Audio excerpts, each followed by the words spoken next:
Ini sebetulnya bagaimana? Kok saya jualan basi, udah gitu ada ular, terus kok si Tono begini kepada saya? Yang sudah saya pikir, saya itu berada di inner circle-nya Tono. Atau sudah dianggap keluarga sama Tono.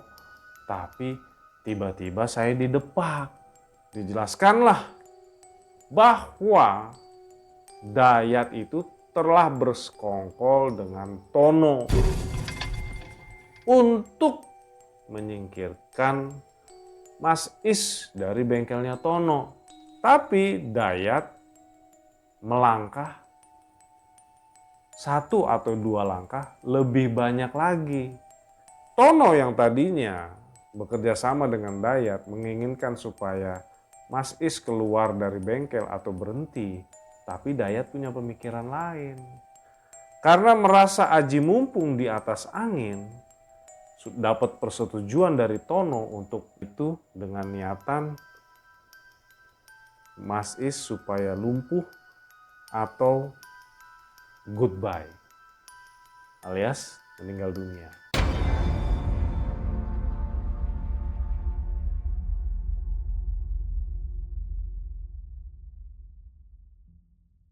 Halo teman kakak, kembali lagi bersama saya Ian. Hari ini saya kembali akan membawakan kisah horor dan misteri. Kisah ini terjadi pada tahun 2019 sampai 2023 kemarin ya.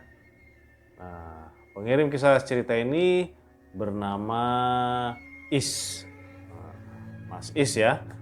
Dan kejadiannya ini di Jakarta. Seperti biasa, nama dan tempat sudah saya samarkan. Tapi sebelum kita dengarkan dan saksikan kisahnya, kita lihat dulu yang satu ini.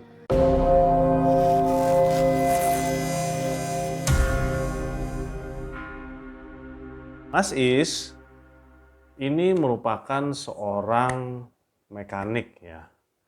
Nah, dia itu bekerja di sebuah perusahaan kendaraan bermerek yang lumayan terkenal ya.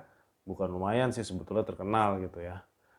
Cuma dia ini mengambil pekerjaan sampingan sebagai mekanik juga atau montir ya di sebuah bengkel bisa dibilang modifikasi ya, bengkel modifikasi mobil. Nah, Mas ini diajak oleh sama yang punya bengkel. Karena yang punya bengkel ini mempunyai kendaraan yang diservis di tempat Mas Is ini bekerja, ya di tempat pekerja yang benernya. Jadi dia diajak, sebut saja yang ngajak ini namanya Tono.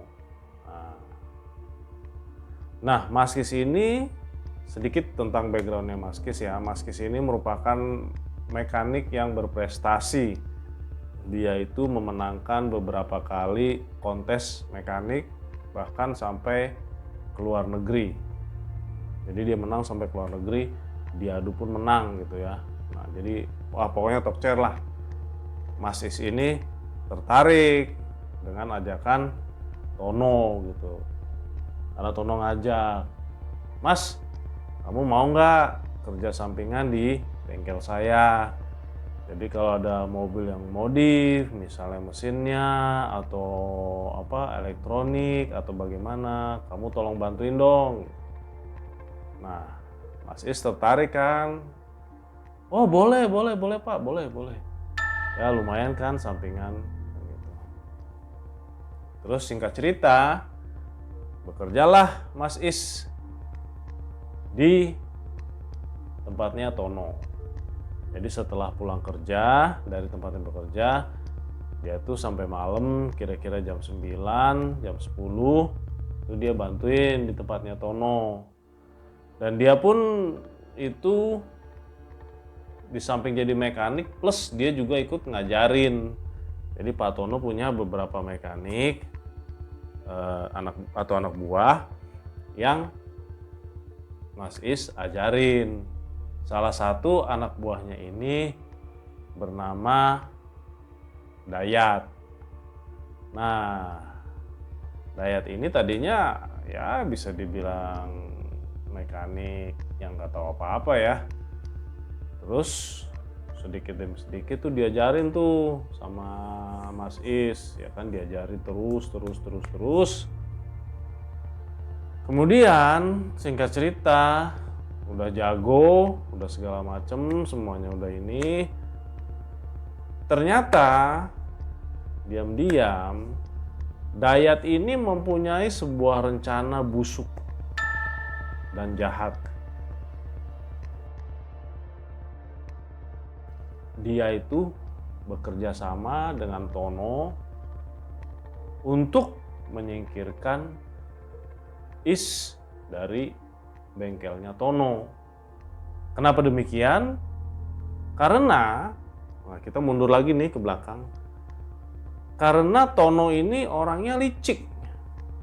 Jadi dia itu tadinya sama si Mas Is ini mempunyai perjanjian kalau ingin memberikan 10% dari seluruh pekerjaannya ke Mas Is, ya istilahnya bagi saham lah gitu kan. Jadi 10% untuk semuanya ke Mas Is. Tapi makin lama kelamaan kok makin dikurangin gitu.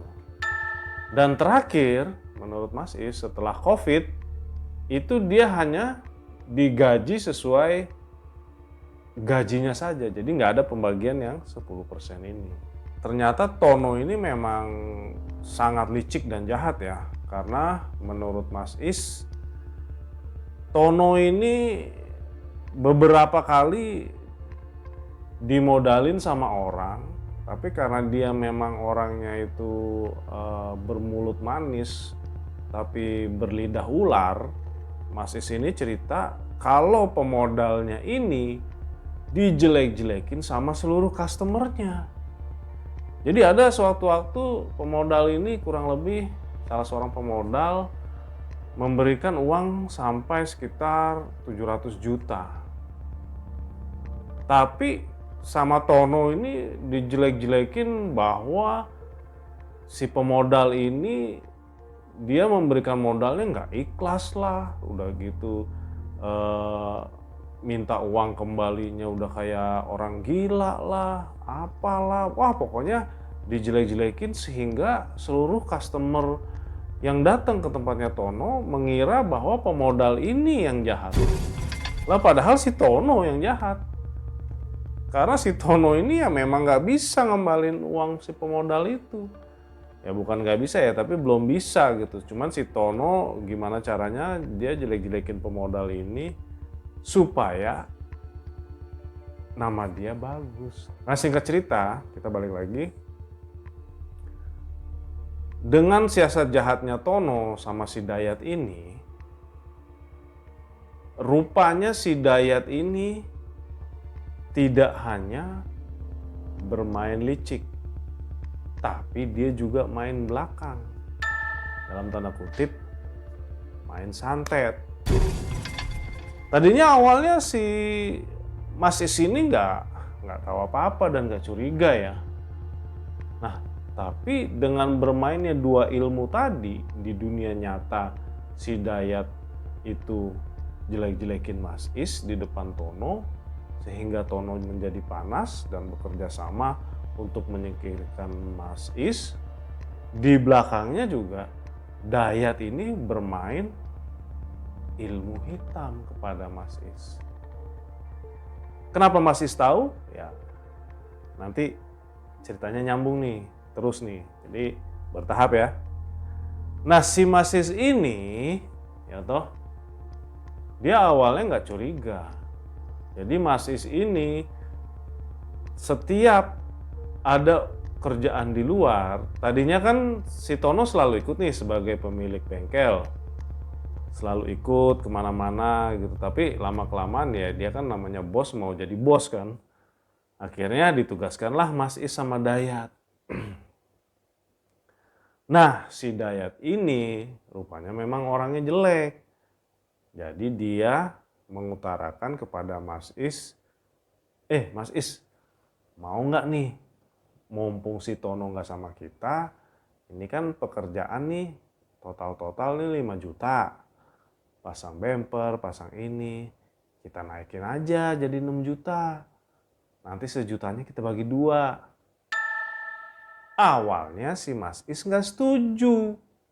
Ya, karena biar bagaimanapun kan Mas Is itu berprinsip bahwa kerjaan harus jujur ya. Tapi, ada tapinya. Karena Mas Is itu sudah mempunyai istri, kan harus menafkahi istri nih. Dan mereka tinggal di kontrakan nih. Jadi kan harus bayar segala macem. Akhirnya setelah dibujuk rayu oleh Dayat, maulah Mas Is. Tapi dengan syarat. Yat, tapi kamu jangan bilang-bilang Tono ya. Kalau kita kayak begini. Ya, tenang aja Mas, pokoknya beres. Yang penting kita kenyang, ya kan? Kan kita juga punya kebutuhan. Singkat cerita, mereka melakukannya setiap keluar nih, ada kerjaan di luar. Tapi menurut dugaan Mas Is nih, dia curiga nih. Karena ya itu tadi, mulai perubahan sikapnya Tono kepada dia. Sehingga Tono ini memutuskan untuk tidak lagi membagikan 10%. Karena menurut dugaan Mas Is, itu si Dayat memberitahukan perihal tentang pekerjaan tanda kutip mereka di luar. Akan tetapi diputer. Mas Is yang memberikan idenya kepada Dayat dan dalam tanda kutip memaksa Dayat untuk bekerja sama dengan dia. Ya, mengambil uang ekstra di luar pekerjaan. Jadi diputar balik. Makanya si Tono ini jadi semakin marah dan ingin menyingkirkan Mas Is dari bengkelnya. Awalnya sih nggak ada apa-apa nih, si Mas Is sama sekali tidak curiga. Dan kecurigaan itu mulai timbul ketika Tono itu memforsir atau menyuruh Mas Is kerja gila-gilaan. Pokoknya Tono itu menuntut agar, Mas Is, kamu transfer dong semua ilmunya tuh ke Dayat. Kasihan dia nggak ngerti-ngerti. Padahal si Dayat udah ngerti, tapi hanya perlu mengkonfirmasi kerjaannya saja. Jadi kira-kira udah bener apa enggak nih gitu. Ketika dia, oh ternyata bener nih, dia udah tahu gitu. Disuruh tuh pokoknya si Mas Is disuruh transfer semua ilmunya ke Dayat. Ya Mas Is awalnya sih tenang-tenang aja, nggak curiga, ditransfer lah semua. Nah, akan tetapi keanehan pun terjadi, ya kan? Mas Is yang tadinya biasa aja gini-gini mulai dihampiri kejadian yang aneh. Di kosannya itu pernah didatangi seekor ular. Ularnya nih bukan ular kecil ya. Ularnya itu kira-kira ya dua jari orang dewasa, panjangnya kira-kira 1 meter lebih. Untuk ukuran kontrakan Mas Is, ular itu sangat besar dan menakutkan. Apalagi waktu itu istrinya sedang hamil. Waduh, pokoknya bahaya banget deh. Itu pertama kejadian yang aneh. Kedua, di kantornya itu, ini kan Mas Is juga jualan nih sama istrinya, jualan makanan ya, makanan siap saji lah pokoknya udah jadi gitu ya. Di kantor jualannya Mas Is selalu basi. Jadi misalnya dia jualan nih, dia bawa pagi nih, masak segala macam dari rumah, dia bawa pagi. Belum sampai jam 12 udah basi. Jadi ya gimana mau jualan ya? Orang begitu dibawa, begitu mau dijual, begitu dicium kok baunya udah nggak enak gitu kan. Ya akhirnya kejadian demi kejadian pun membuat Mas Is makin curiga ya. Apalagi tekanan-tekanan dari Tono sama Dayat ini makin membuat dia nggak nyaman kerja di tempatnya Tono ini gitu loh.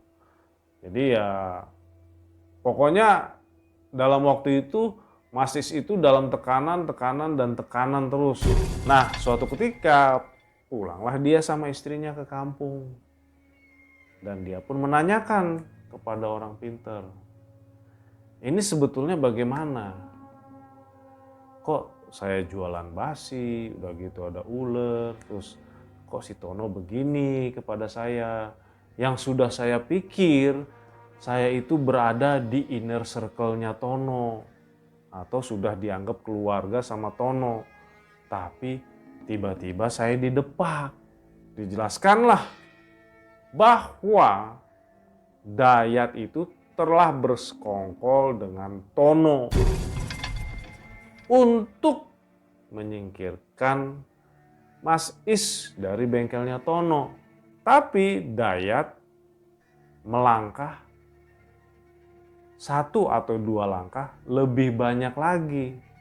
Tono yang tadinya bekerja sama dengan Dayat menginginkan supaya Mas Is keluar dari bengkel atau berhenti. Tapi Dayat punya pemikiran lain.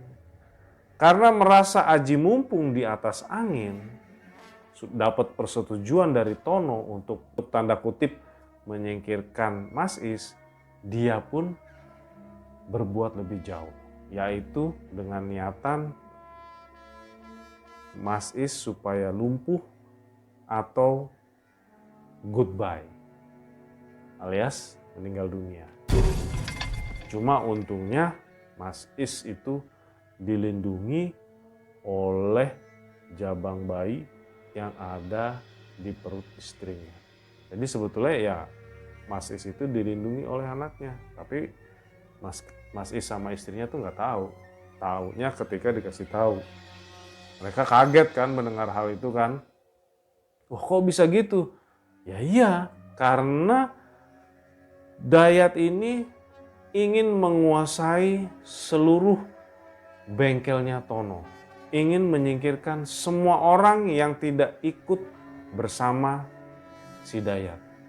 Karena Dayat melihat Mas Is ini adalah saingan utamanya. Jadi bagaimana caranya supaya Mas Is ini sama sekali tidak bisa menginjakkan kaki di bengkelnya Tono lagi. Akhirnya mendengar hal itu, Mas Is pun marah, kesel, kecewa. Dia pikir, daripada kenapa-kenapa bayi sama istri saya, lebih baik saya keluar aja mengalah. Singkat cerita setelah Mas Is balik lagi kembali ke Jakarta, dia pun segera mengundurkan diri dari bengkelnya Tono. Nah, ketika dia mengundurkan diri, satu persatu mekanik yang ada di bengkelnya Tono pun antara ditendang atau mengundurkan diri. Jadi di tempatnya Tono itu kan kalau nggak salah ada sekitar 4 orang. Nah, yang ditendang itu atau yang mengundurkan diri ada 2. Tinggallah Dayat sama 1 orang lagi. Nah, ketahuannya Dayat ingin menguasai seluruh bengkel itu, gimana? Ketahuannya itu ketika Dayat itu memasukkan keluarganya ke dalam bengkel. Jadi Dayat masukin 1 orang lagi dari luar yang masih keluarganya, dan 1 lagi sebagai admin yang merupakan istrinya. Makanya dari situ benarlah ternyata ucapan orang pintar yang didatengin sama Mas Is bahwa Dayat ini ingin menguasai bengkelnya Tono. Dan orang pintar itu juga menyebutkan kepada Mas Is bahwa sekarang kenapa Dayat masih di tempatnya Tono? Karena Dayat ini masih belum punya modal. Makanya Dayat ini selalu menjilat dan membuat Tono ini memberikan segalanya sampai membelikan mobil baru untuk Dayat. Tapi Tono ini juga pinter dia, nggak bodoh-bodoh amat. Dia ngasih semua fasilitas kecuali satu. Tono tidak pernah memberikan uang lebih kepada Dayat. Karena Tono tahu kalau dia memberikan uang lebih dan Dayat mempunyai uang yang banyak, Dayat akan meninggalkan Tono dengan membuka bengkel sendiri. Sehingga Tono akan dibiarkan sendirian mati berdiri. Ya, mendengar hal itu Mas Is agak lega juga ya. Oh begitu jadinya. Iya, Mas Is setelah mengetahui hal itu kan sibuk nih. Dia lahiran begini-begini. Dan Tono pun bengkelnya berkembang pesat. Sehingga bisa merenovasi bengkelnya sedemikian rupa sehingga terlihat sangat modern. Kemudian setelah Mas Is lahiran, istrinya, ya toh, semua pun terasa lebih nyaman. Tapi hanya satu, karena penghasilannya yang di bengkelnya Tono ini sudah tidak ada, jadi dia merasa sangat amat kurang. Ya, tapi untungnya jualan dia di perusahaannya dia itu jualan makanannya aman sekarang, nggak basi, nggak apa gitu. Tapi tetap aja kurang. Karena yang dari Tono ini kan lumayan besar. Nah, kemudian dia bertanya lagi nih pada praktisinya, apa yang saya harus lakukan sekarang? Karena saya bingung banget. Kemudian praktisi itu memberitahu, tenang saja nak, mungkin sekarang kamu di Jakarta susah. Tapi kamu kan punya saudara di kampung yang punya bengkel juga. Sebaiknya kamu kerja di sana. Kok begitu? Iya. Walaupun mungkin di daerah pendapatannya lebih sedikit, tapi kamu akan jauh lebih happy di sana. Kok bisa begitu? Ya karena tidak ada masalah. Yang aneh-aneh pun bisa dibilang hampir tidak ada nantinya. Terus bagaimana dengan Tono sama Dayat? Saya itu terus terang sakit hati banget karena semua udah saya ajarin tapi saya dilepeh begitu aja. Ya maksudnya dilepeh ini dibuang begitu aja gitu kan. Oh nggak apa-apa, tenang aja. Sekarang Dayat sudah menikah berapa tahun? 5 tahun. Apakah dia sudah mempunyai anak? Belum. Lah, yaitu karmanya. Sampai 15 tahun pun dia nggak akan punya anak. Kenapa? Ya karena karmanya itu. Dia telah motong rezeki kamu dan dia telah memaksakan kehendak dia dengan cara yang tidak baik. Karena sebetulnya dia itu ya hidupnya gitu-gitu aja. Miskin enggak, kaya enggak, tapi ya kecukupan. Akan tetapi dia itu mau menjadi kaya raya. Oh itu tidak bisa katanya. Ya sebut saja praktisi ini bernama Pak Ojon. Nah Pak Ojon ini bilang begitu. Dia mau menjadi orang kaya tidak bisa. Karena takdir sudah berbicara, dia akan hanya kecukupan. Kalau dia mau memaksakan kehendaknya menjadi kaya, apalagi sampai merebut periuk orang, sampai merebut rezeki orang, maka mungkin bisa kaya. Tapi akan sulit mempunyai keturunan. Mungkin sampai kakek nenek juga enggak. Pokoknya wes kamu tenang aja. Ini semuanya tidak perlu diapa-apain, yang penting kamu aman, tidak terjadi sesuatu yang merugikan atau mencelakakan. Biarlah Yang Maha Kuasa menjalankan karmanya kepada Tono dan Dayat. Karena Tono juga ada masalah kan dengan badannya. Iya, betul Pak Ojon. Ya itu. Nanti hartanya habis lari ke sana kok. Nanti hartanya habis ke keluarganya kok. Tenang saja pokoknya. Dayat kalau nggak antara cerai, ya mungkin jadi gila kali. Karena ya itu, merebut periuk orang dan membuat sakit hati banyak orang. Mudah-mudahan saja Dayat cepat sadar, Tono cepat sadar, dan minta maaf kepada Yang Maha Kuasa. Jangan minta maaf sama kamu, jangan minta maaf sama teman kamu yang investor atau apalah itu. Yang nomor satu kan, ke Yang Maha Kuasa dulu. Terus Pak Ojon gimana jadinya saya? Ya kamu jalani hidup aja seperti biasa. Yang penting istri, anak, dan keluarga kamu semua aman, nyaman, kebutuhan terpenuhi. Ya tuh bisa happy-happy, jalan-jalan, ceria. Biarlah nanti alam yang bekerja. Walaupun kamu disantet sampai mau lumpuh atau sampai mau meninggal, yang penting kamu di sini duduk di hadapan saya dengan keadaan sehat walafiat. Mas Is mendengar penjelasan Pak Ojon seperti itu, antara bingung, seneng, terharu juga. Karena ternyata di hadapan mata dia, karmanya Dayat sedang bekerja. Ya kaget juga dia, kenapa Pak Ojon tahu kalau Dayat itu sudah 5 tahun tidak punya anak. Bahkan mungkin sampai 15 tahun.